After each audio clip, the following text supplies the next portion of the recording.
serves as CHL 5309 and as SRM 3333 for those of you who are in the collaborative specialization in public health policy. I'm Rob Schwartz, and I moderate these rounds with great pleasure. We've been doing them for at least 10 years now, and we have maintained the same format, even as we've moved on to doing them on Zoom, at least for this semester.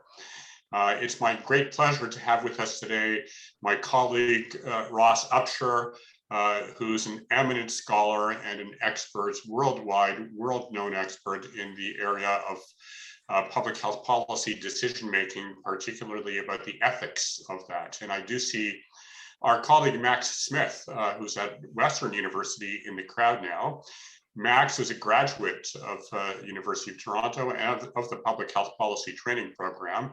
And I know that Max and Ross have collaborated on some very important pieces. So great to have you here today, Max. And we're looking forward to an interesting round. For those of you who are guests and maybe never joined us before, these rounds happen once a month on Fridays. The schedule is on our website. And we have a really fantastic roster of speakers for this year. The way we do it is the same format as I've mentioned. 35 minutes or up to 35 minutes for our keynote speaker. Today, that's Ross Upshur. Followed by 5 minutes each of a faculty discussant and a trainee discussant. Today, that is Reza Dibur and Abdul Ghanim. I am going to start with our land acknowledgement, and then I'm going to introduce each of our speakers.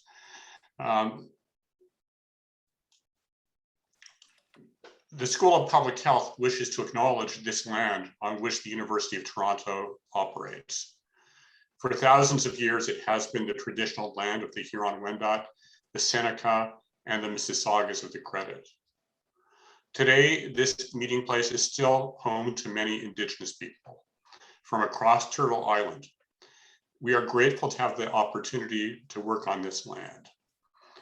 I'll just add that as we are approaching September 30th, now National Truth and Reconciliation Day, it is apt for each of us to be considering over the next couple of weeks our own personal placement in regards to this land acknowledgement and in regards to truth and reconciliation. So with that, I'd like to welcome each of our speakers. I'm going to introduce them all right now, and then we can just flow as we move forward.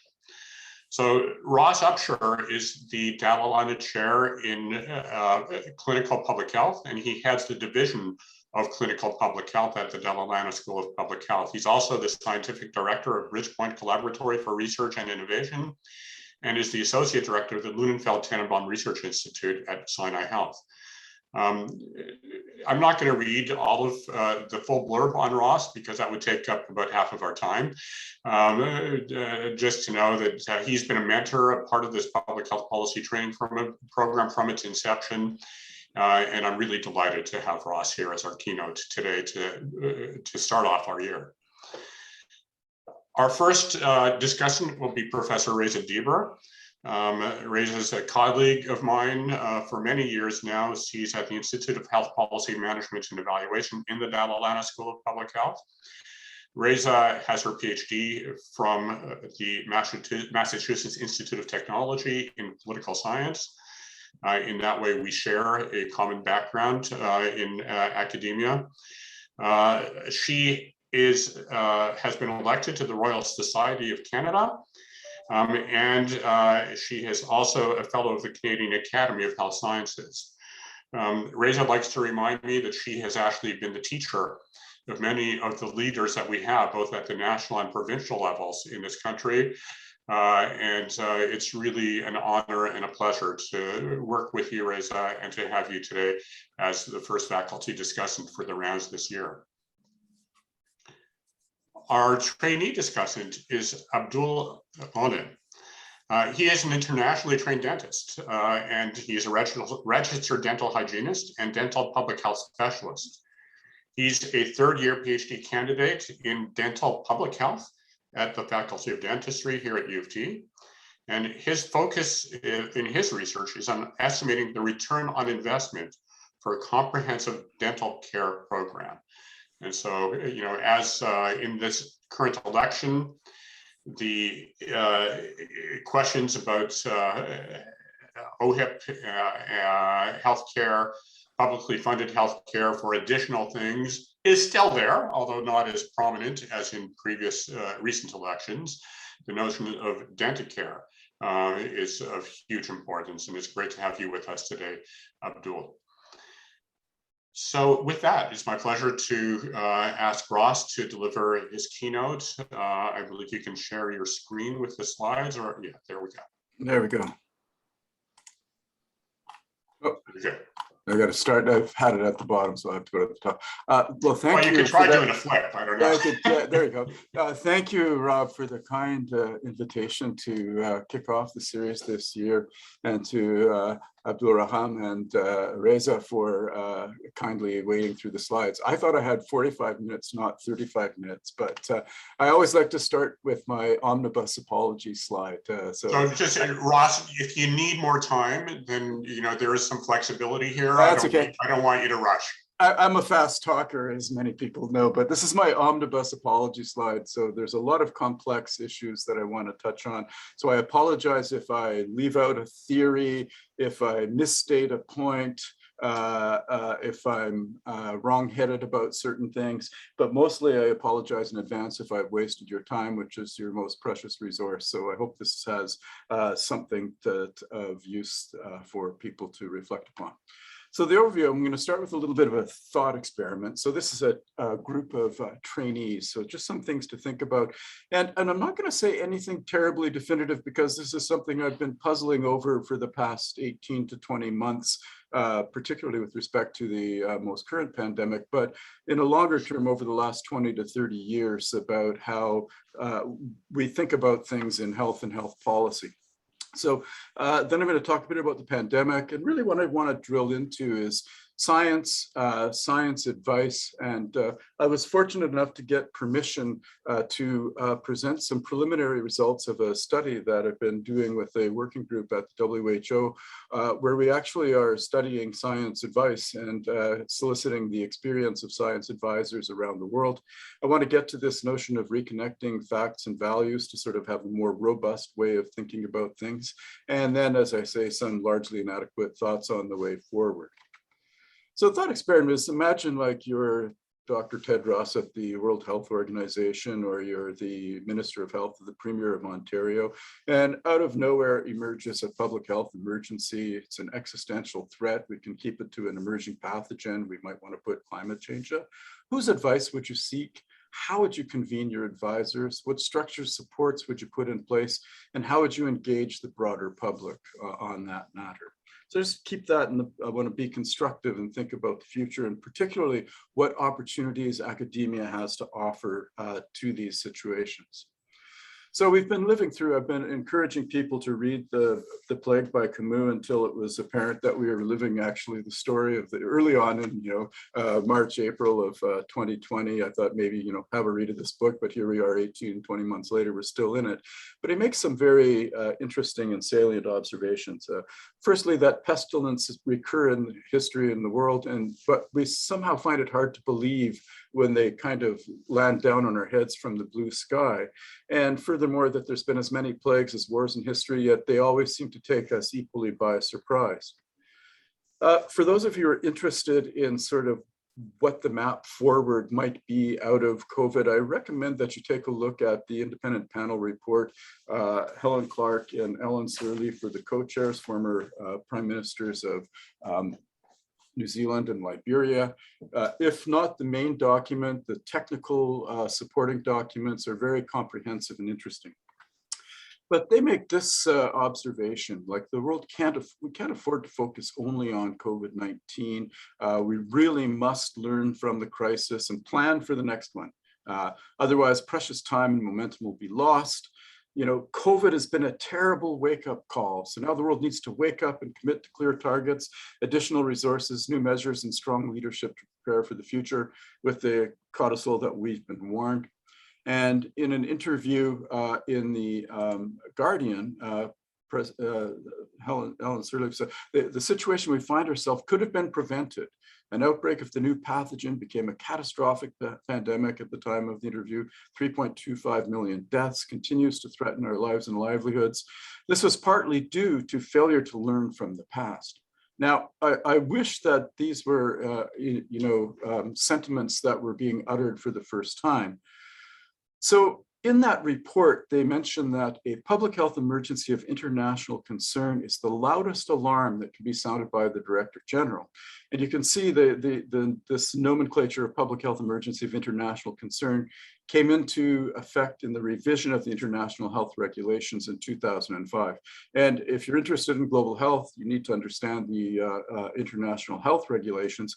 But you can see that the alarm bell's been running continuously since 2014 for polio. And the alarm bell has rung from, for 2 Ebola outbreaks, Zika, and now COVID. So I would submit that we probably need a new alarm clock. It's actually not waking us up. So Max, I'm glad you're here with us. All difficult questions I'm going to hand over to my former graduate students to handle. So we saw this theme because, and I have a longer presentation on lessons learned. After SARS-1, after H1N1, after Ebola, it was the same thing. This is a huge wake-up call for global health, and we need to prepare. And so I got a bit grumpy and kind of claimed that the most important lesson we learned from Ebola, and hopefully not from COVID-19, is that we don't like to learn lessons. And what we've learned is that we actually fail to learn. And so I kind of snarkily claim that we either have collective amnesia or collective narcolepsy, but we're certainly in need of a better alarm clock. And so that's one thing that's just a framing issue, because we keep going around in cycles of claiming that we need to wake up and to learn lessons, yet we haven't done that. And I think going forward with this cohort of young trainees, that's something we need to think about. So I want to get into this. I was sort of cheekily called it, if we're listening to the science, what language does it speak? And what does it actually mean to be listening to science, science-led or evidence-based? And I brought a scientific journal with me today. And when I put it next to my ear, I don't hear anything. And so, if it's speaking a language, what language is it speaking? We have, and is it even in fact a language? It could be music, as if down there in the right-hand corner, I have the Pythagorean view that the universe was, in perfect harmony, and there was music of the spheres. And which science should we or ought we to be listening to? Is it virology? Is it modeling? So you can see here, I just took a typology, there's different scales of branches, and some people argue there's a hierarchy of sciences. So it's unclear to me, if we're listening to the science, what we should be listening to. And I think it's really clear that we need to have some discussion about that. So right early in the outbreak, and this is taken from STAT, which is I don't know if you follow Helen Branswell in STAT, but she's done awesome reporting on infectious disease outbreaks over the years, and particularly exemplary during the SARS-CoV-2 outbreak. But early on, STAT published 2 essays, one by John Ioannidis, who is arguing that we have a fiasco in the making because the data that we're using to make decisions, it's not reliable. And then Mark Lipschitz, a Harvard epidemiologist, said, no, we know enough what to do. The data is good enough for practical purposes. And another of my former graduate students, John Fuller, published, and I should have put the links to these 2 papers, and I will suggest that you read them, wrote a couple of very perceptive essays in the Boston Review. One about this kind of notion that there's 2 competing approaches to knowledge that have been tied up in the scientific response to SARS-CoV-2. And the fact that pandemic facts don't speak for themselves, that we actually need to have to think about the relationship between science, decision-making, and values. And that's the kind of theme that I want to sort of try to develop a little bit more. So of course, the scientific output, it's been a veritable tsunami. This is just taken from a paper in Nature, where you can see the estimated number of papers in the thousands and in the preprint indices. And this is only from 2020, January to the end of 2020. There's been a veritable outpouring of scientific productivity of variable quality. So if you're listening to the science, you need very big and good ears, because there's a lot of it. It's kind of a cacophony. On the plus side, there's been a lot of good that's come out of that. Fortunately, I didn't take the wager on how long it was going to take to get a COVID vaccine approved, at least with an emergency use authorization or emergency use license. I was thinking 5 years minimum, and to my great surprise, within a year, we've had clinical trials, and within 2 years, we've had a very large global, or not quite as global as it should be, but vaccines are out there. So the science and technology came through, profiting, of course, on the investment that's been made into mRNA technologies for other diseases. We also had an early sequencing and sharing of the SARS-CoV-2 virus. I've learned more in this last year about spike proteins and receptor binding domains than I ever thought possible. And the World Health Organization, and part of the work I've done is under this R&D blueprint, and Max has been part of that work as well, where they convened 9 teams to try to harness the global world of science to create usable evidence to translate into the pandemic response. So that's all on the plus side. On the downside, this has also been a pandemic that's been marked by not only disinformation, active disinformation, but science that's kind of not quite been ready for prime time. And there's the famous Surgisphere example where a company that had never really done much got papers in both the Lancet and the New England Journal, both of which were subsequently retracted because probably the data sets didn't exist. They were entirely fabricated. And that makes you wonder about the processes of science in how we put checks and balances in. It also tells you the weighty responsibility of those who are making science advice or advising governments or other institutions and organizations with that huge volume on some of the perils that are latent in there. But it would be foolish not to remember that even before the pandemic, there were concerns about the role of science in society. And so this is just from a meeting that was held at the National Academies of Science, Engineering, and Medicine. They put in bold there, uncertainty of science's objectivity from inside and outside the scientific community could threaten to destabilize the cultural authority of science and its position within the public's views. Similarly, very soon after the Biden administration came in, they started this process in how to restore trust in government through scientific integrity and evidence-based policymaking. So there was kind of a zeitgeist before even SARS-CoV-2 hit about trust, distrust, concern about the extent and authority of science. And even at the global level in the UN, this notion that the Director General of the United Nations was going to reconvene a science advisory board to actually ensure that knowledge centers are connected. So part of the reason why we want science is because we believe that the universe is intelligible and makes sense in some way. And this is a great paper that talks about how we know that the universe can be rationally comprehended in the first place. And Gregory Chaitin is a mathematician of note. And so for people who want to geek out on how math connects to the world, I can recommend that you read this paper. But the general intuition is that science somehow makes stable sense of a dynamic universe that we live in. However, I think that we've become unmoored and have been for some time. So we have this, C.P. Snow famously wrote the book on the two cultures about how the worlds of the humanities and the sciences have drifted apart. They've kind of formed two solitudes, or we kind of like to have neat dichotomies and dualisms and when we start to think about things. So part of this, I think, translates into thinking that facts and values are somehow separated, and that science provides us, as the famous example of Dragnet is, all we want are the facts, nothing but the facts. I've taken this from a graphic novel on the origins of debate from a book called Logicomics, which is a graphic novel about the debates about the foundations of mathematics in the late 19th, early 20th century. And the left-handed figure there without the hat is Ludwig Wittgenstein, and the man with the hat is Bertrand Russell.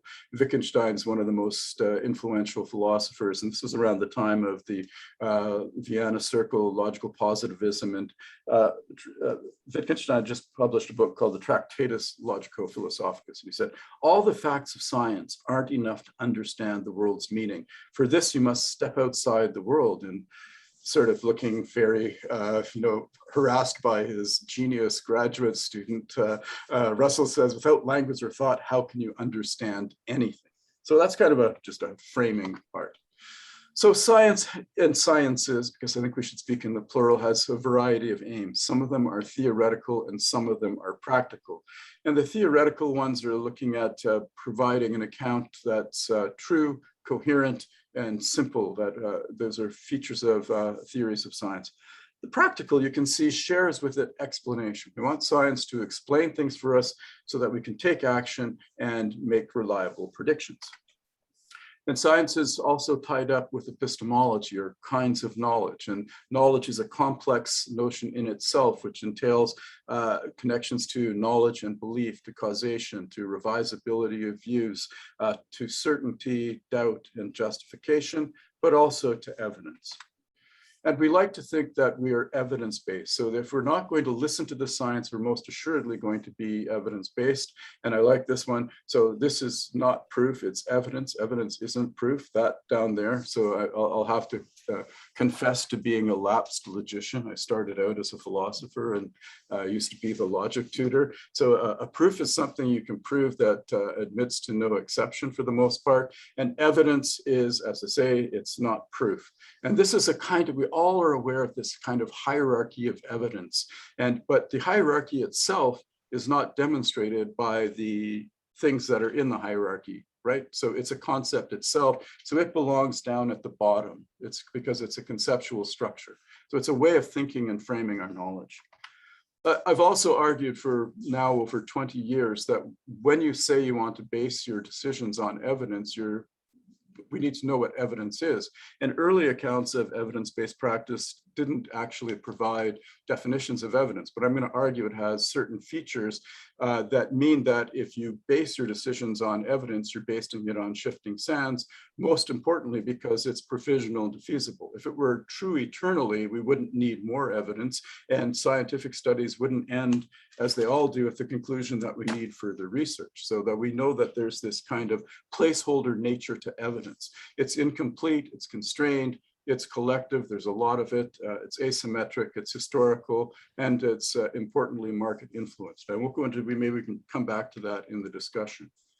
But really what this is all about, the central issue, is how do we face uncertainty? This is an excellent paper in the Handbook of Philosophy of Medicine by Jilbegovic, Hozo, and Greenland, in which they have an extensive discussion of uncertainty and its central role in healthcare decision-making. And so this is just talks about how you have maximum uncertainty or complete ignorance. So a lot of the papers that I had early were in the early stage of the pandemic. We're down here. We're not in complete ignorance, but our present state of knowledge is not perfect. And the idea of bringing scientific resources to bear is to reduce that uncertainty.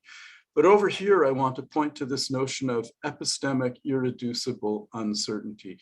That is, uncertainties that no amount of science is ever going to alleviate. And we need to remember that. We're going to reduce uncertainty, but there's going to be irreducible aspects that we'll have to deal with. So what I want to do is find a way or start to think about how we can reconnect facts and values in decision making. So I want to posit, and here's where we might get into debatable points, that we reject kind of a scientism and a naive positivist view of science, that in a public health emergency such as a pandemic, many of the questions are value constituted by definition, and that we resist dichotomous thinking between subjective, objective facts and values. rethink assumptions about the questions science and evidence can and cannot answer, and require a plurality of voices if we're going to listen to science. So it wouldn't be a soloist, it would be a chorus, maybe a discordant chorus, but I think we need to have that. So part of the strategy here is to get a grip or get a purchase on the appropriate role of values in science and scientific decision-making. And here I'm going to draw on the work of Heather Douglas, who I think has done excellent. She's a philosopher of science, was at Waterloo for a while, now is at the University of Michigan. And she makes a distinction between direct and indirect roles. And most people fear the introduction of values into scientific decision-making because they believe that it will bias choices. And this is the problematic role that, values direct choices and provide the sufficient reason for doing something, and therefore the choice is made because of the value. The indirect role is that values can be used to assess the sufficiency of evidence, and particularly whether the consequences of error are tolerable. And this is sort of summarized in this notion of inductive risk. So the argument of inductive risk, and this has been evident in almost every policy decision made during this pandemic, from all sorts of choices about vaccines, testing strategies, when making an empirical claim, how much evidence is sufficient before one makes the claim, but also to contemplate the risks of getting it wrong. So in other words, if you make the claim and it proves incorrect, if you don't make the claim, but you should have. So, most of us recognize these as type 1 and type 2 errors. But the consequences of error, which is worse, the false positive, the false negative, and that's where values, often social and ethical, are needed to assess this, particularly in the context of public health emergencies. And if you can reduce uncertainty, back to that model, great, but science is often messy in practice, as we know. So she makes an argument that social and ethical values are perfectly acceptable as reasons for a choice in the decision to pursue science and how we decide which questions to ask and answer, partly to the degree of which methods to use, but also in the decision of how to use the knowledge. But they need to be constrained to indirect roles when choosing the method, characterizing the data, and interpreting the results. So what she argues is, and I think there's good argument for this, is that the value-free ideal must be replaced with this value-constrained ideal. We can kick that around a bit. So this just says there can be no peace until they renounce their rabbit god and accept our duck gods, because often, opposing sides are not as far apart as they think they are. So what are the opportunities going forward? So I think this is a really great opportunity to think about how we structure and think about advice in public health emergencies. I think there's great opportunities for us to engage in training scientists and policymakers. It opens up a possibility of including rapid public engagement to truly think about transdisciplinary thinking. And I think there's some discussions going on in the Pandemic Institute about what this might look like. A pandemic is something that affects all people.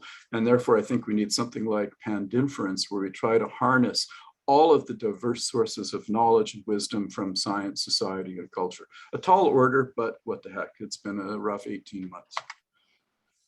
From the Atkinson paper, Paul Atkinson's a political scientist at the University of Liverpool who published, he's got another really nice follow-up study from this one in social science and medicine, a longer, deeper study of the SAGE committee in the UK. Said, in relation to science and policy, we note the essential role of boundary-spanning individuals who can translate policy problems into research questions and research results into advice. And I think the cohort of people involved in this program are ideal to cultivate that boundary-spanning capacity as we move forward. So how can we create, sustain, and support a cadre of boundary-spanning thinkers? Is that what we want to do? Is that desirable or achievable? So I'm going to close with a couple of quotations. Otto Neurath, I mentioned the Vienna Circle. He's one of the original members. They're known as the logical positivists, but Neurath was anything but a cliched or stereotypical positivist. He was well-trained in history, mathematics, and he had this view that he was talking about science, and he had this image of, imagine you're sailors and you're out in sea and you have to fix your boat, but you cannot get back into the dock to start from scratch. So you have to sort of kludge together. You have to stay on the structure and deal with it despite, storms and waves. And you have to take care that, leakages don't occur and you sink and a new one grows out of the old one step by step. And as they say, the sailors, when they're thinking about this, they might be thinking of a new structure and they will not always agree with one another. The business will go on in a way that we cannot even anticipate today. That is our fate. The point I want to make with these last two quotations, and I'm also going to quote from the American pragmatist philosopher, Charles Saunders Peirce, is that science is fallible and we are always, a ship at sea. And to continue this sort of water swimming metaphor, Peirce argues that fallibilism is the doctrine that our knowledge is never absolute, but swims, as it were, in a continuum of uncertainty and indeterminacy. So having a framework of how we're going to work with and manage uncertainty, particularly in crises, I think is really critically important. And just to conclude, I want to thank many of the people that I've spent the last 18 months working with, the Social Science Research Work Group that provided the results of the study, to the Ethics and COVID Working Group and the ACTA Ethics and Governance Working Group. We've been struggling for the past 20 months about how to get ethics advice into scientific advice. Another study I did, which I can speak about, is looking at technical documents to see the values that they, how they connect to value discourse. And for the most part, they don't. And of course, to the WHO Secretariat itself for all of the hard work that they've put in as well. So I'm going to stop there, and I can't wait to hear what the discussants have to say and engage in further discussion. I hope this was of some value and not boring and not a waste of your time. And I'm very grateful for the opportunity to be with you today. Thank you, and over. Not boring, not a waste of time, a tremendous amount of thought and information and knowledge conveyed very quickly, Ross. Quite overwhelming, inspiring, stimulating. I've got so many thoughts of my own, but I'm going to ask, and I see that there are comments in the chat, so we will get to them and have some live Q&A, lots of time for it, and that's the whole purpose here. But we're going to ask Reza now to give her comments and stimulate even further thinking and discussion. Reza, up to 5 minutes. Okay, thanks very much. It was a lovely presentation, and I think there were some great points there, particularly like how haste can lead to not catching error. But the argument I'd make is I think what you're missing when you're talking about values and the facts and values distinction is that policy is usually about trade-offs. So I'd argue that policy is not and should not be evidence-based, as opposed to being evidence-informed. So your definition of values, I'm not quite sure I agree with you, because you were mainly taking it as trust and accuracy, but basically values are what matters to us. Liberty, safety, keeping businesses going, being able to meet for the rounds in person. And you see it in the debate about masks, and you see it in the debate about vaccines. That what the values tell us is what outcomes matter to us. They're the reasons why we choose. What the facts do is clarify what the consequences are of different choices.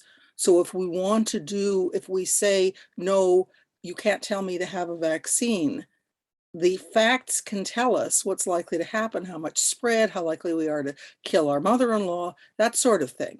But pharma has a lot of goals. Some of it's helping people, but a lot of it's maximizing the profit. So when you're talking about, panels on COVID or anything else, there's a lot of facts involved, which is what's going to happen if you do particular things? How much will this action help? And that's where your emphasis on the importance of having accurate information and the rest of it is super important. Facts are, what are the costs of doing it? What are the consequences? But the value tell us, not just do we believe it, but what are we willing to do? How much are we willing to sacrifice in order to prevent? Because if we never wanted to have infectious diseases, all of us could be on our own all the time, never talk to anybody, never go anywhere, never do anything. And obviously for most diseases, that's not something that we would want to do. So how the heck do you balance it? So you know, the fact can, I'm less convinced by the strategy that you talked about, because I think it's confounding the values in the uncertainties. And it's important. I mean, false positives, false negatives are super important. But I think what's more important is to understand what people's trade-offs are, what matters to them, and are there ways to frame activities to make it clear why what the scientists think makes most sense will also do what they want. And if you're one of these anti-vaxxers, you know, my liberty says I have the perfect right to kill everybody. Okay, if that's the value. But so I'm thinking it would just be a little useful to go back to some of the literature on policy and trade-offs and highlight that the facts inform what the consequences are of decisions, but you're not going to get rid of the values because different things matter to different people. And hope that's helpful. Thank you, Rays. Ross, if you can just hold off on your response until after Abdul, then we'll go straight to Abdul. Thanks, Abdul. Up to 5 minutes. Right, thank you so much for the presentation. It's really eye-opener, and a lot of the topics here we can speak on it for like an hours and hours. But I have another sort of like comment in regards to which types of science did we actually take in when we were like talking about the policy decision makers. And you know, when we look at it, I think it's heavily dependent on biomedical science, and I think we left out a lot of the economics and psychology when it came to the evidence that decided on some of the stuff, at least we did here in Ontario or in Canada when we had to make some decisions. And I think my comment is that I think that takes off from Dr. Raz's comment about which values did we have and how much do we incorporate those when we made decisions in regards to making decisions on a provincial level, on a federal level, and how could we change that moving forward? Because, you know, for example, when we took the decision to get into a lockdown, did we consider, you know, the economic well-being of people? Did we consider the psychological well-being of a lot of people, especially, you know, the higher risk populations who still, you know, had to go to work, had to cramp up in transit, had to go to, like, you know, factories, and, you know, evidence have shown that those people are the ones who had a lot of the cases. So how can we balance essentially all of that together in order for us to make sort of like sounder evidence, if that's a proper term to use?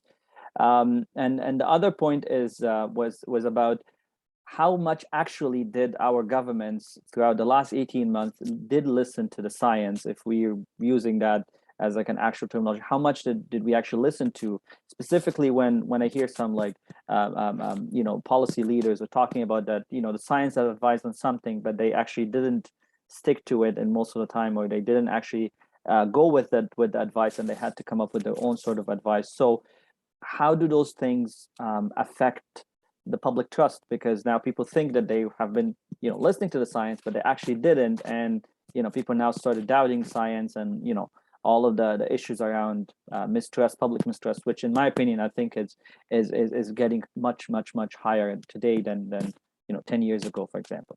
So things to think about, but thank you so much for the presentation. It's really, really wonderful.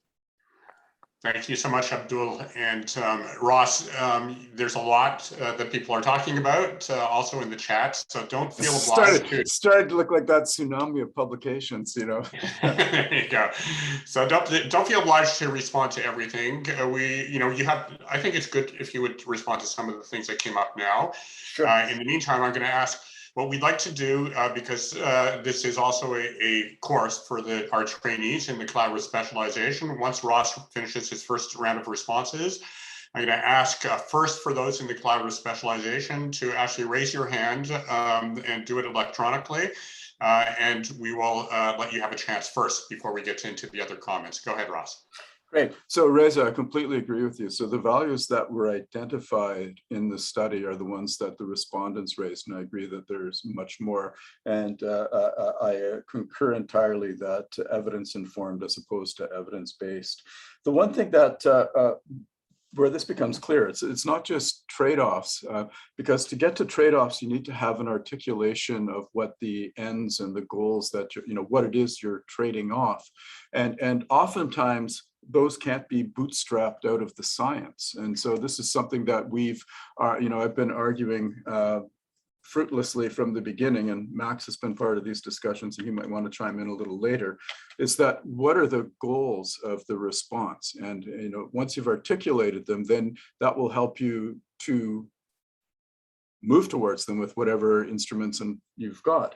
But if you don't, but you can't use the science to articulate those goals or those ends, right? Because it doesn't follow naturally, unless it's just like having some unbiased estimator, but that's not going to be the policy and socially relevant goal. And that's where I think what we heard from the respondents is the need to actually have some space for those values to come in. And so the social scientists that we were interviewing were like, guess what, this is what you need to think about. So your comments I take as very friendly and supportive.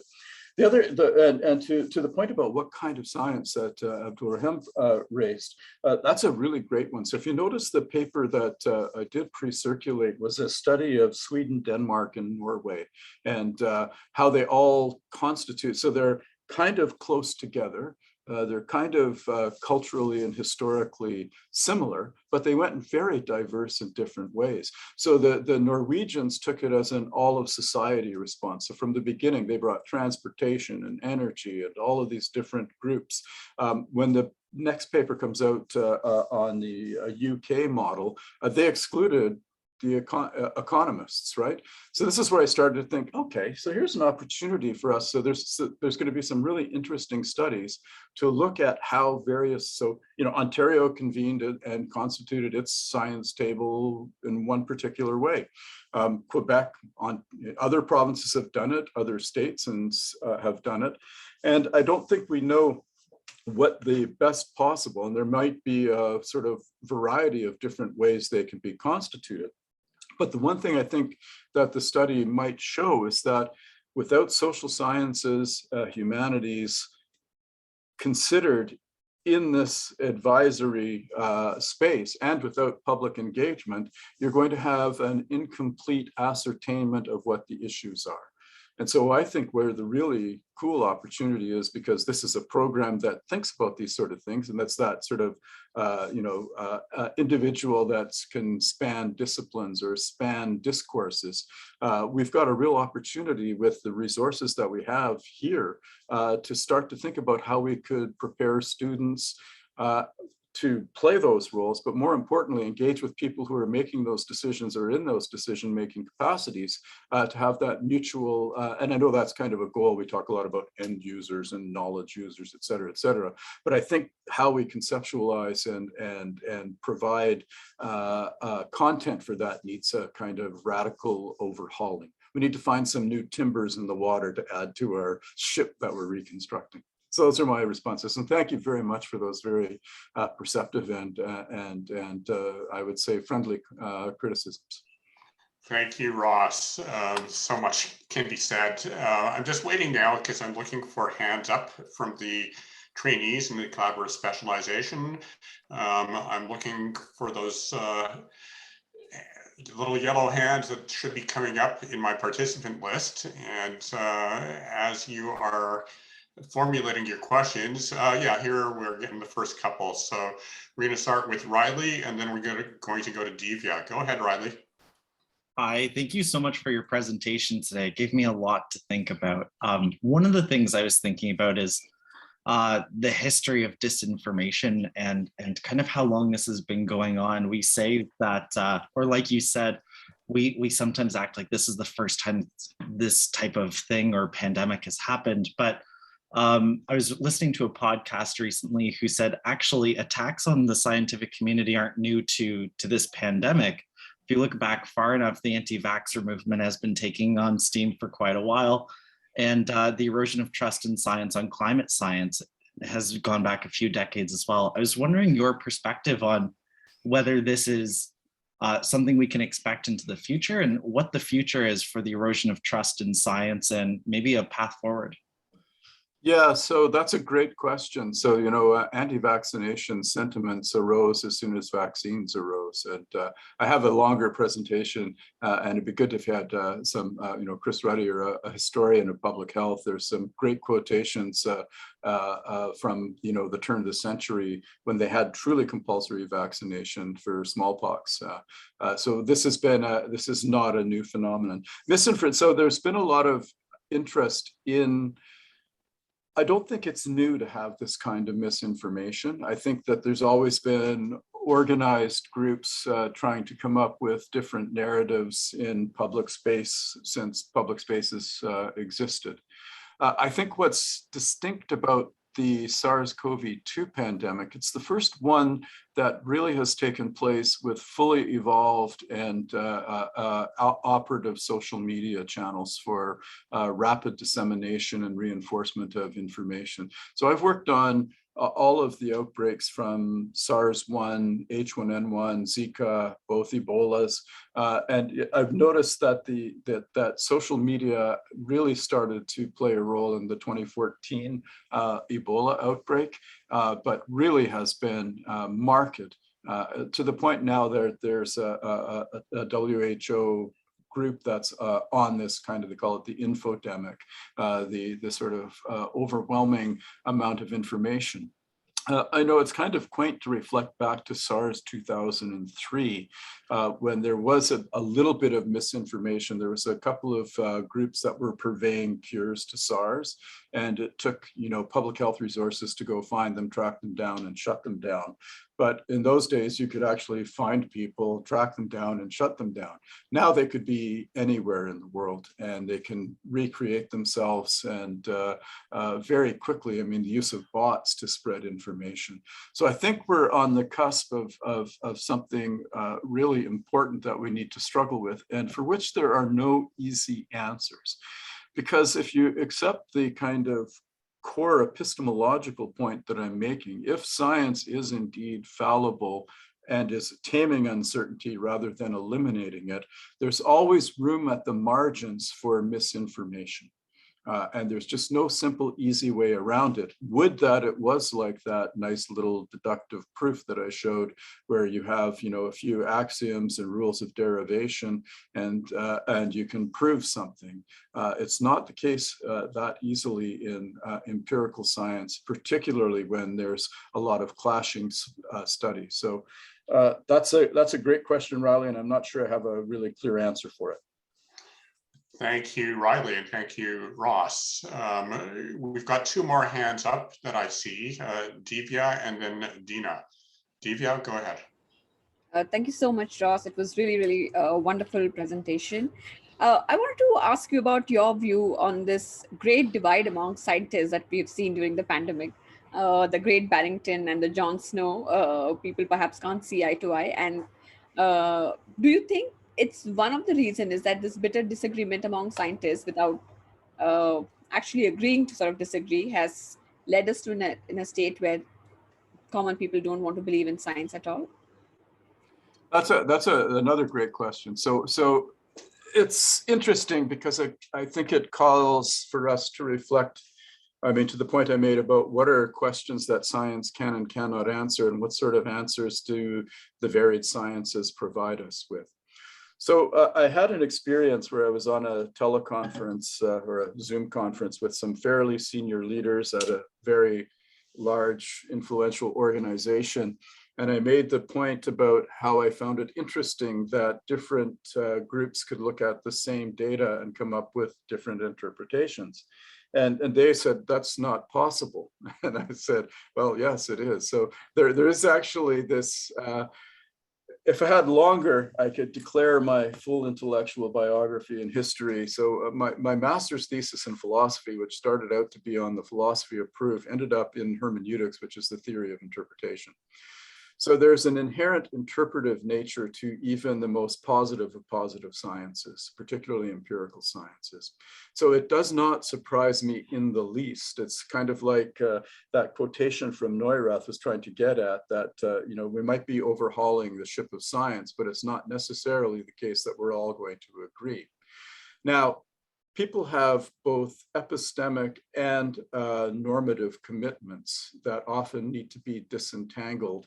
And it requires that we create a space for, rather than vituperative disagreement, here I'll go a little bit Habermasian. We try to find ideal speech situations where we can actually reason through things together and try to find out where our commonalities of understanding are, rather than, this is the thing that I think social media and Twitter does brilliantly. It really gets people polarized and flying flags quickly because you've only got so many characters and you can't really put a lot of nuance to it.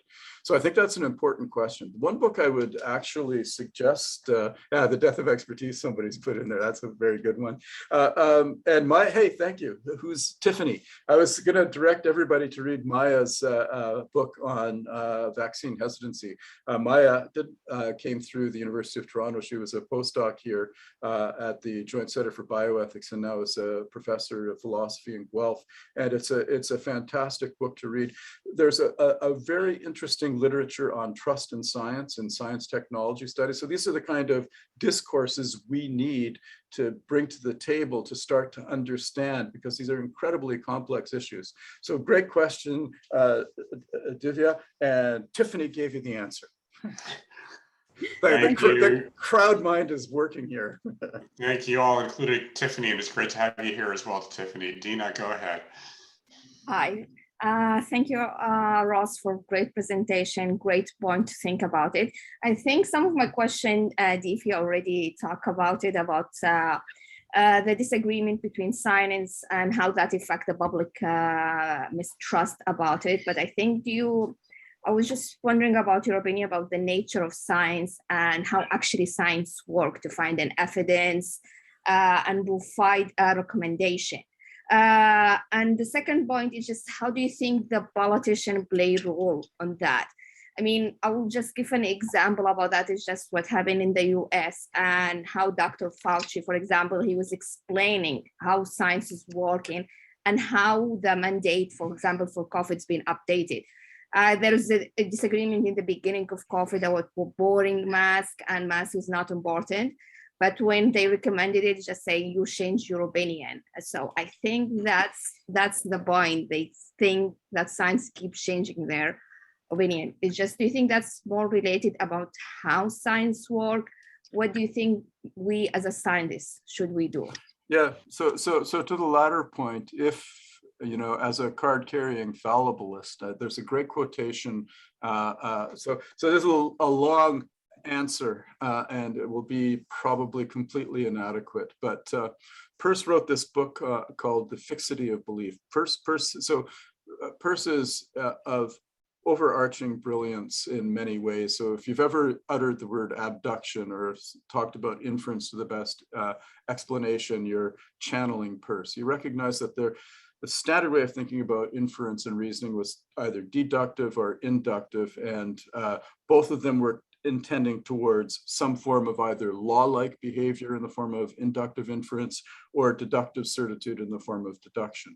And either way, the end game was certainty. And Peirce sort of argued, no, we don't get anywhere close to certainty, because if you take an open-ended universe that's evolving, certainty isn't the end game. But he said, but people there's this habit of belief. People really like certainty. People really like to believe things, and they get fixity of belief, and they get habits, and they like to think in a certain way. And it's very disruptive to your life to have to overturn your beliefs. And what he argued, that the mark of a scientific mind was the willingness to, I think he described it as, overturn your entire cart of beliefs if the science or the evidence or the reasoning no longer supported it. And we've seen various accounts of that in the 20th century about like paradigm shifts and other things. But the fact that science is an evolving, it's not a catalog of ultimate truths, but it's a process of taming that uncertainty. But if that uncertainty cannot be ultimately tamed to pure certitude, as people in artificial intelligence are claiming they're going to do for us, then yes, we're going to have difference of opinion. And we're going to have to he always talked about what he called a community of inquirers. That is our collective ability to understand and to share that information. So I can't speak to what politicians think or how they act, not being proximate to their being in the world. But, you know, in the case of Fauci and the masks, it was probably the right, early on, there was wide swaths of uncertainty. And that's why I think scholars are going to be dining out on this pandemic for generations. So early on, when you have all of that, and that's why I like that conceptual map of uncertainty, when you're more towards the complete ignorance end, you can't have a great deal of fixity of belief, and the scientific process helps us, you know, to get a little bit more traction and purchase on some things, even if it's only for a little while. But then, you know, it would be irrational to say that masks weren't having an effect when by that time there'd been considerable study to show. And now, what kind of evidence was that? How rigorous was it? You know, we can have difference of opinion about whether we should be ranking evidence according to certain standards. But I think it's not unreasonable to change your mind when the circumstances change and you have more quote unquote evidence to inform those decisions. But if you want to make political points, you can call somebody a hypocrite by saying they said X and then not X, but that's really not fair reasoning. Thank you. I'm just going to interject a question of my own that's related to that before I turn to the next questioners or commenters. To what extent is the public able and ready to actually deal with uncertainty? To me, it feels like you know, the scientists and the politicians are trying to present things as if they're certain. And are we able to actually train the public to understand uncertainty? Are we able to train ourselves to understand uncertainty, Rob? So for 15 years, I tried to get a lecture on uncertainty into the undergraduate medical curriculum and was told couldn't do it because it would undermine their confidence. And I finally succeeded, and I've done it. I've done a little session on uncertainty in clinical medicine.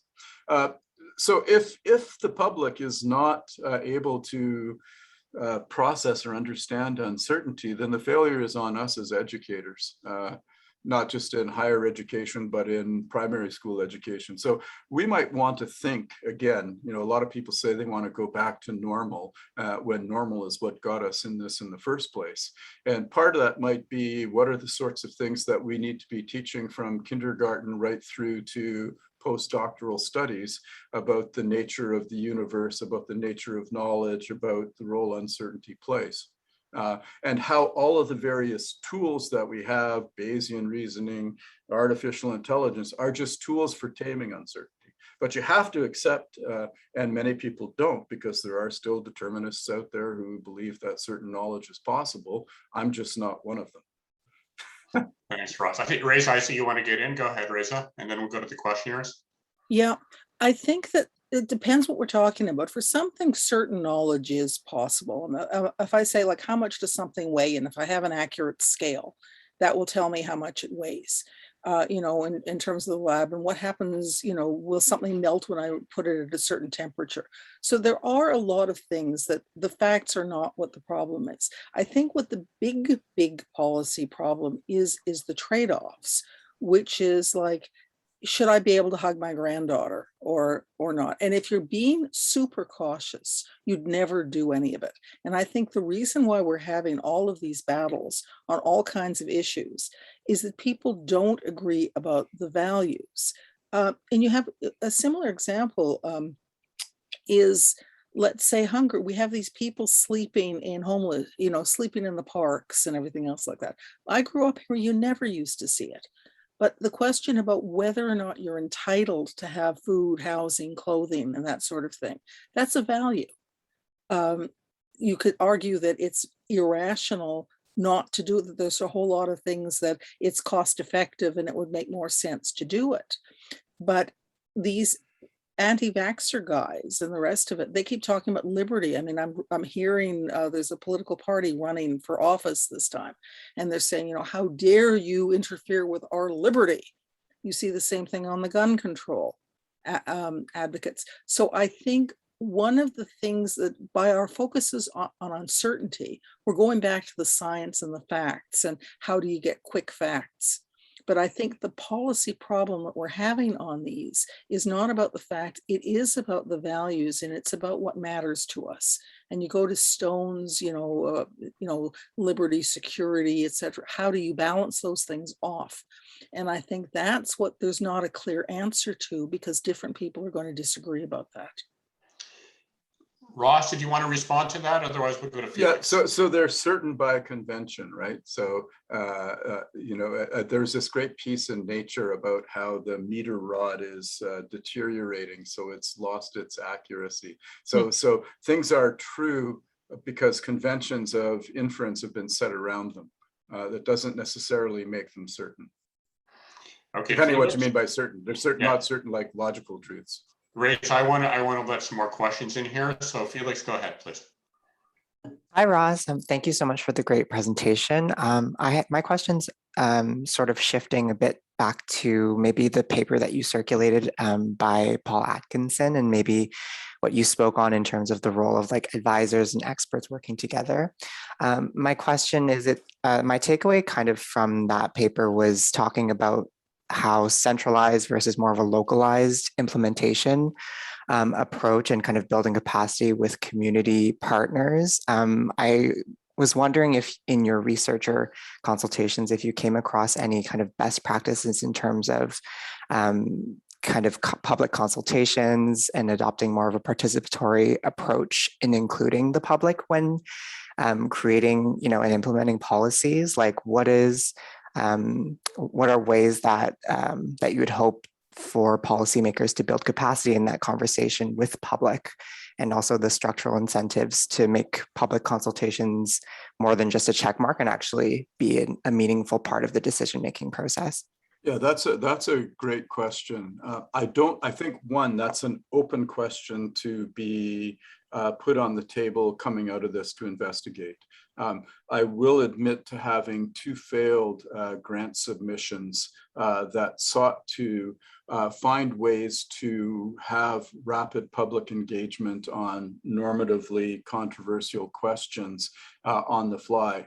So we were willing to fund a lot of clinical trials on, including one even on hydroxychloroquine as a preventative therapy, but we didn't get funded. So I was, and Max and Jennifer Gibson are here on the call. About 12 years ago, we had a grant in pandemic preparedness of all things, which we called Engaging the Voices of the Public. And we were looking at sort of, it's part of what I called in another presentation, the pandemic playbook. In all of these outbreaks, there's sort of 5 classic scenarios that are always normatively charged that you can anticipate arising in any novel outbreak. And in fact, all 5 of them did arise. And the time to get public engagement on the values, to raise this very important point about how we're going to understand the trade-offs, isn't, I mean, we learned this in SARS-1, and there's a really great study from Hurricane Katrina, which I like to use. It's usually about resource allocation. So the time that you find out that you have a deeply philosophically opposed view to somebody else is not when the lights are out and the water is rising in the hospital and you have to evacuate patients. So what they found there is that the fire services, the Coast Guard, and the healthcare providers all had different ideas for the priority of which patients should be evacuated.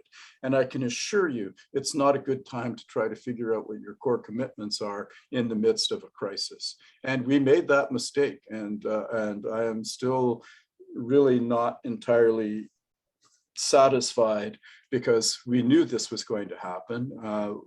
It's been 30 years since the Institute of Medicine's Emerging and Re-emerging Infectious Disease report. We've known that pandemics are possible. We've had several dry runs. Those are those alarm clocks and wake-up calls and lessons that we've learned.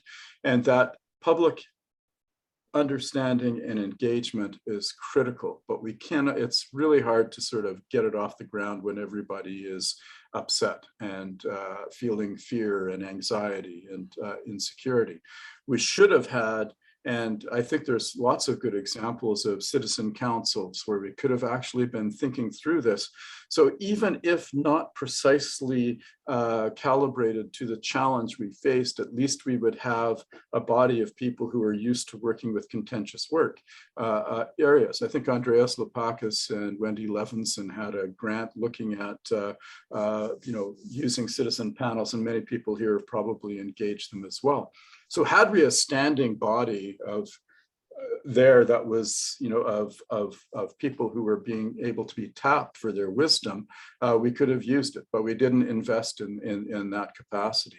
And this issue of how much subsidiarity should rule is a really important one. And it really depends on different systems. So how much bottom up, how much top down. But I think that's just an awesome, as I sit on one of the science advisory boards at the CIHR, I think this is something that we ought to be putting funding into. Like, what is that mix? How do we actually structure them? I think if we've learned nothing from this, it's the critical importance of having those kinds of engagements. So thanks, Felix. I hope that's an adequate response. Yes, thanks so much. Thank you, Felix, and Ross, for also leaving us with uncertainty as to where we are at on that issue and how to move forward. I've got two more hands from trainees, who I'm going to call on now, and I just want to let folks know that the floor is open now. So those of you who are not trainees who would like to ask questions or make comments, after Ingrid and Leif have gone, then you're welcome to join in. Ingrid, please go ahead. Thanks very much. I actually raised my hand initially before, Robert, your comment on sort of education and scientific literacy. And I just wanted to come back to that really briefly before I ask my second question, but just, sort of the need for like moving forward and bringing back or improving statistical and scientific literacy. And I think this relates obviously not just to the pandemic, but broader in confidence in policy and decision-making that happens. And I did see in the chat, someone made reference to education, and, it does begin in primary education and sort of the potential for cross-discipline action to, again, long-term thinking and improving this. The question that I'm going to ask now instead is to come back to Reza's earlier point on reflecting our values or reflecting values in our policy making. Early in the vaccine rollout, the New York City Department of Health rolled out a program in vaccine confidence, or a campaign rather, in vaccine confidence building. And I contrasted that at the time to the language that we were using here, which was very much still around addressing vaccine hesitancy, and the difference in that one, using hesitancy versus confidence and what that might mean towards, the policy in play and the action that could come on the back of that. How do we move the needle on our values in our policy? And are there any Canadian success stories, either with regards to addressing the vaccine rollout or wider in the pandemic about, again, as I said, moving the needle on the value system in policy? So my response to that would be, I'll go back to the research that our group did over a decade ago. So that came out of, after SARS, we published a framework for ethical considerations in pandemic planning, a paper called Stand on Guard for Thee. We identified, this was a group of people who had worked on SARS that were part of the Joint Center for Bioethics community. We identified 10 values, and we thought, that's great. We published it, and actually that framework became the guiding document for the World Health Organization pandemic planning process. But then we sort of thought and said, like, who are we to articulate these values? That's where that engaging the voices of Canadians came in. So we did town halls across Canada. We did national representative surveys, basically to test on whether the values we identified were in fact robust with the samples that we did. And so there's ways you can do that. So you can articulate values, and they're often a little bit more stable than the science sometimes. And so the argument I'd like to make is that in times of high uncertainty, you ought not to shy away from looking at the social values even, and find the ones where you've got the greatest convergence, congruence, and consensus, and sort of to steal from, so there's two, but then of course everybody's going, aha, you can't assume convergence. Well, two things to say about that. And there's a famous philosopher, Donald Davidson, who wrote a paper on conceptual schemes, which argues that our grounds for agreement are actually much greater than we think when we sit down to think about it. That's one point. The other side, of course, is to be a good dialectical thinker and recognize that within that agreement lurks the disagreement. And so another nice paper is a paper called Justice as Strife, in which you understand that and this is something that I got thinking about more at the global stage, where I was trying to chair meetings with very divergent interests that weren't actually declaring what their interests were. And so, but you could sort of, if you step back and you looked at the organizations they represented and the declared values of those organizations and their mission, vision, and value statement, you could see why they were on a collision course. So to presume that you're going to enter into a discussion about values and come to an easy convergence would be a mistake. That, in those circumstances, you need to open it up, identify it, label where the value conflicts are, and then put in place some sort of process for mediating it, even if it means agreeing to disagree. But you can still take action even if you're agreeing to disagree. So I think we've got a lot more wiggle room to play with than we think we do. Okay, thank you. Ross, you're holding up very well under this barrage of questions. I'm learning from and they're also easy. I'm learning lots on each of your responses. So we're going to continue a bit more. We've got two more of our students, Leif and then Sandra. Leif, go ahead, or is it Leif? I'm sorry. It's Leif. Thank you, Robert. Ross, great presentation. I had a question. So you discussed the relationship between science and values, but perhaps can we also talk about this question of power and power conflicts, where power basically can operationalize values, it sets social and political priorities, and it establishes normative values. So science may search for facts, but we also know that science can be deeply politicized, and we can prioritize different fields of science through things like social structures, the economic market, or even funding structures. So can you maybe talk a little bit about how power interacts with the sciences to inform our understanding of the world, how it sets values, and how it determines the point where we set trade-offs? And perhaps it's a bigger theme of what is the role of scientists as advocates in the current political climate? And if I can just jump in and add to that question a bit, because it's a good entree to the question of equity and how power configurations may likely, almost certainly, do determine how the policies during the pandemic actually favored some over others. Can I get Reza to answer this question? Because as a card-carrying political scientist, I think should have much more enlightening things to say about that. But I think you're absolutely correct. I mean, we would be naive to think that power does not play a role, and that's what I was kind of tipping my hat towards in the last part of that answer I gave to the previous question about sitting at tables, knowing that you have very asymmetrical power relationships at play, despite everybody ostensibly working towards the same goal. I'm not sure what the easiest, or I think there's a lot of critical theory that is very attentive to looking at how power is a distorting lens, and particularly how power plays out in the continued sort of structural violence and oppression to certain populations. I think it's something that we are all quite aware of, but I'm not sure I have an easy answer to how to negate power. I've tried good arguments, but as a philosopher, you kind of learn early on that good arguments only get so far. But I don't know, Reza, do you want to add Yeah, I anything want to to that? chime in with one very brief thing. Is first, the thing to realize is that I may be a political scientist, but unlike Rob, I'm not a very good theorist, because at MIT, the running joke was that what the theory was your rationale for why you picked the variables you picked.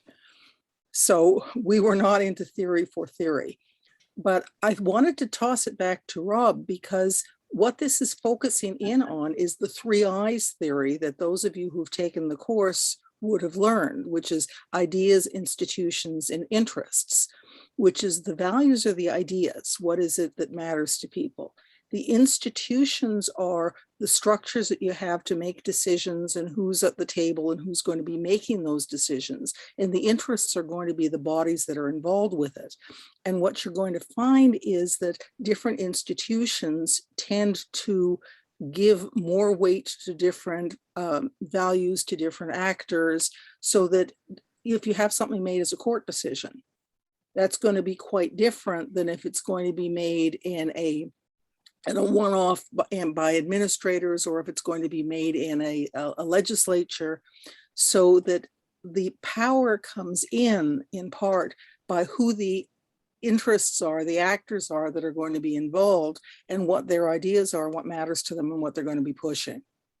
And certain structures are going to make it more or less likely that different voices are going to be heard, and the different voices are going to have different values. So if you look back to the 3 I's, I think they help. Rob, you've got a comment on that? Or? Thank you. And, from a critical social science perspective, herein is our understanding of racism, or structural racism, what we're calling institutional racism, and how that has played out in the pandemic. It has been written about, and is certainly something that I think our students will be interested in pursuing. I'm going to go to Sandra.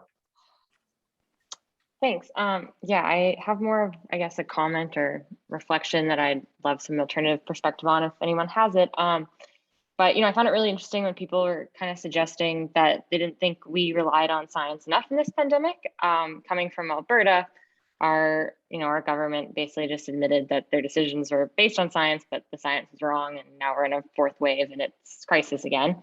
But it makes me also wonder that maybe just based on what you were talking about too, about evidence and science, that perhaps the nature of science was too slow for the pandemic.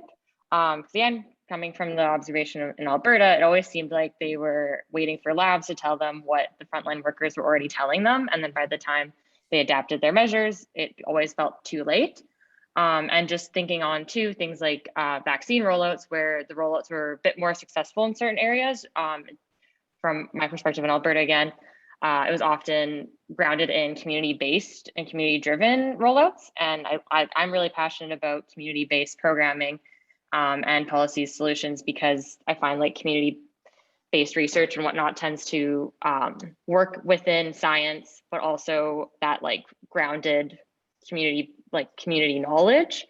So yeah, I just wanted to raise that point. I did have some issues too in the chat and in the conversation of talking about uncertainty. It kind of sounded too that like we were suggesting that the public can't handle uncertainty, which is kind of funny, because I feel like a lot of the public actually already work within uncertainty, coming from the field of social work, or anybody who works with human behavior directly, that is it. You're always uncertain of every decision and everything. But again, I feel like I've observed that a lot of the time, experienced professionals tend to just I don't want to say be ahead, but they do find predictability that I think decisions could be based off of. But yeah, those are just my my 2 cents. Yeah. So three responses. So quite clearly, your point about the science lagging or there being too much of it, that was something that the respondents really felt. And stemming from that, there's a large shadow cast over Canadian decision making, from 2 royal commissions of inquiry, the Creever Commission, so-called Tainted Blood, and the Campbell Commission in SARS-1, which kind of upbraided health authorities and decision makers for waiting for more certainty before taking decisive action to protect the population, so-called precautionary principle, which both Horace Creever and Justice Campbell are explicitly stated. Now, there's lots of problems with which precautionary principle you're working with. I didn't say that the public can't deal with uncertainty. Somebody suggested that they did, and my response was, if it's a problem, then it's a failure of education. But if you're, it may well be that the public is perfectly happy with uncertainty. That's an empirical question that we could interrogate by study, ask people how much uncertainty in terms of decision making there, again, back to Reza's questions about trade-off, that they're willing to accept in terms of, and I think we've kind of all adapted in really interesting ways to internalize this. We might need to take 1 step forward and might be going 2 steps back. And in terms of what restrictions. So I think, there's adaptability and uncertainty. And I think you're right to give the credit to the public that they're quite, they're experts in their own uncertainty. Thank you. So we are running to the end of time. Dean, I do see your hand. If it's okay with you, I'm going to try and wrap up. A couple of concluding comments that I want to make, and then just give Abdul, Reza, and Ross any opportunity that they'd like to take to say anything more. One of the things, I'm glad you just mentioned the precautionary principle, because I had it written down on my little piece of paper in front of me to ask you, whether you actually saw any room for using the notion of precautionary principle in the things that you're talking about, because it indeed it addresses this whole notion of uncertainty. We can leave that aside since you've mentioned it already. 2 things I wanted to focus on. You started, Ross, by saying, well, we need to learn how to learn. And despite the fact that we knew that that was a problem beforehand, we have not done so, and we were not prepared for this pandemic. One of the things that, we work in silos. So one of the theories that I like to use for this is called the atrophy of vigilance, which actually predicts that we will not be ready for the next disaster, because everything that we've set up to deal with it will have atrophied in the meantime. And I think it would be really interesting to study, how do we prevent that atrophy from happening? Ostensibly with the establishment of the Public Health Agency of Canada, and indeed Public Health Ontario, we had set up institutions that would prevent that atrophy from happening, but we didn't succeed, so it seems, maybe partially. The other thing I wanted to focus on is your notion of boundary spanning individuals. I think it's a great challenge, and I think it's something we should think about more. I'd love to learn, what would such individuals look like? Are these, transdisciplinary folks who know a lot about everything or a little bit about everything? How do we work? Wouldn't it be great if the premiers and the prime ministers were these boundary spanning individuals in a good way? Anyhow, I want to thank you for raising a couple of challenges for the training program. Certainly there's many things we could focus on, and these are some of them. Abdul, did you want to have anything more to say at this point? I mean, I have a lot of questions, but I think at this point, I think the discussion was very, very engaging, and I really like the questions and the points brought in. But no, thank you so much. At this point, I'm processing still a lot of the stuff. Thanks, Abdul. Reza? Yeah, I think you did a really good job, but I think in general, the trade-offs are still there. I mean, for example, if we want to be healthy, we shouldn't be eating certain sorts of foods. We shouldn't be doing things. We should be, people don't just live to be healthy. So I think that in terms of why we failed on this pandemic, I think part of it is that we didn't know, but a whole bunch more is that we didn't have a society set up so that the only thing that matters is that And you probably, you know, there's some talk that you're going to be having the shutdown is going to be doing more harm to things like mental health and people's income and the other things like that. And you may have more adverse consequences from that. The other problem is that the people who were adversely affected by COVID are not a random selection of the population. The people who are more at risk are different than the ones who are less at risk.